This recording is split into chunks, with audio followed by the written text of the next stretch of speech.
This video is for teachers and students in universities for their projects and labs progress tracking using cloud storage. We have many cloud storages available, for example Dropbox, OneDrive, G Drive, and we can use them for sharing the files.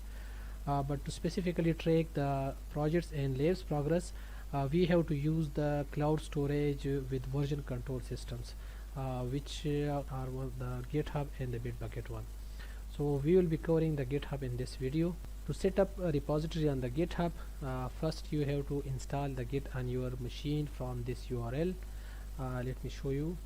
From here you can click on the Windows, Mac or Linux, whatever is your operating system, and then install the Git with default settings.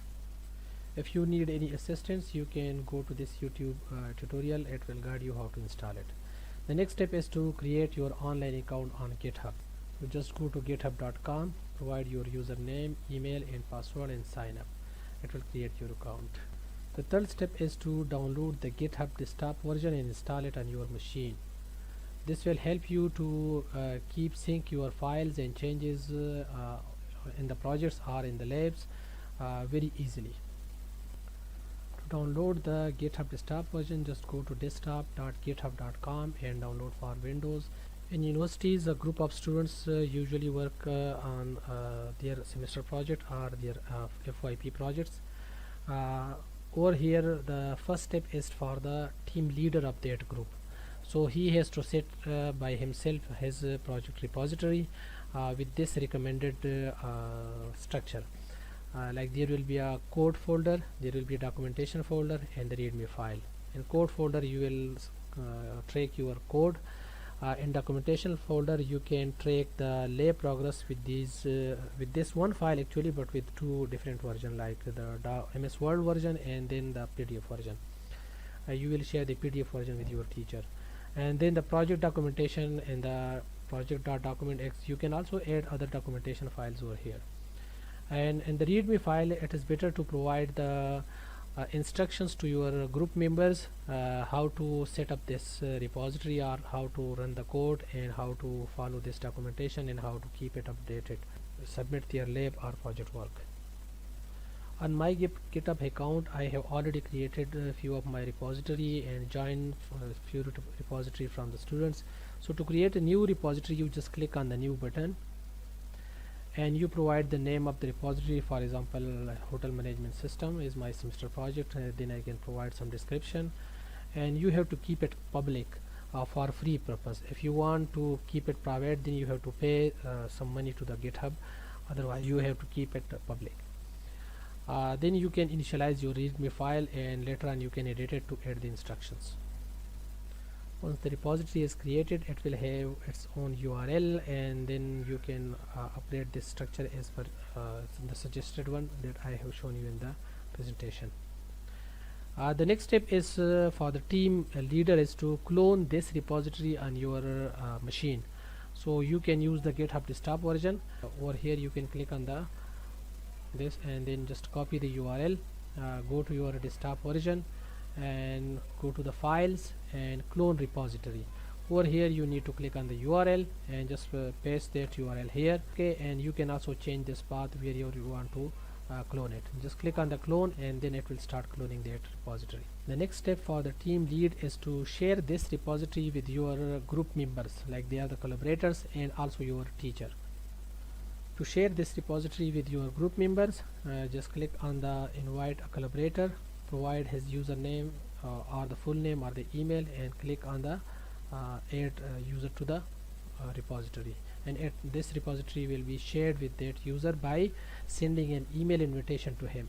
So like in my example, this student has sent me the invitation to add me to the repository. I just have to click on this, so I got the access on that repository over here.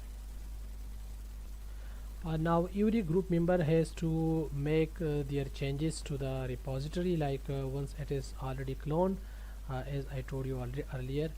Then you can select from that repository. You could have one or many repositories over here. Just click the one on which you are working, and you can see what changes you have done on your machine in that repository. or you can also view the history of that repository. So in case you change any file, that change will appear over here. You have just to provide the comment, some comment like I have updated something, and then the description, and then commit to main. So whatever branch is selected for that repository, your changes will be saved locally to that repository. And then once you have done a few of the comments, you have many commits against your changes. You can have one commit or many commits in your local repository. Then you go to the repository and just click on the push button, so it will push your local changes to your remote branch.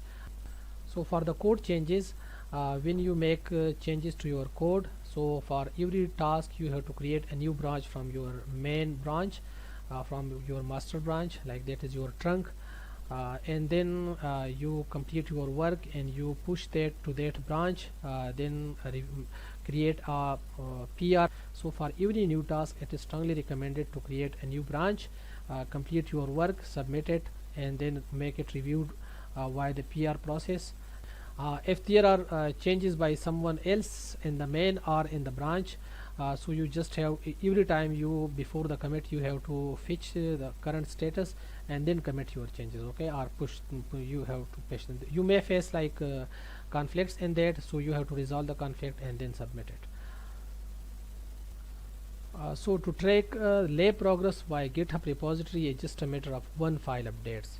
Under the documentation we already have this file, so every time I complete my lab work, I will have to submit my changes to the lab progress.docx latest version, and then save it as a PDF, and then commit both of the files changes to the main branch.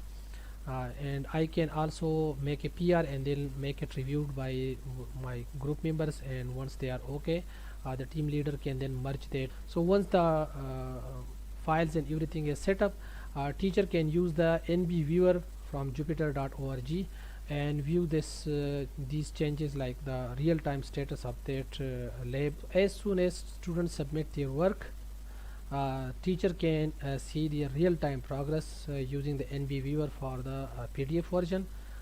For example, let me show you. You can see this in the NB viewer. One of my students, like this one, has a repository with this name, hotel management system, and he has updated this file with the PDF version, and this is the view of that PDF.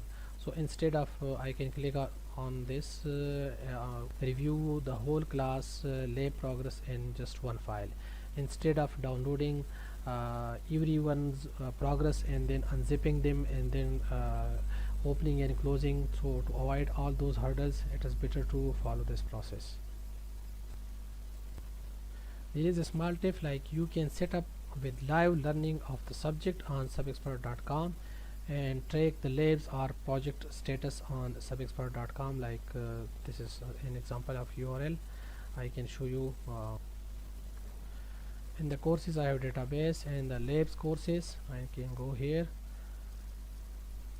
and I am tracking under one lecture the whole class labs in progress, project progress.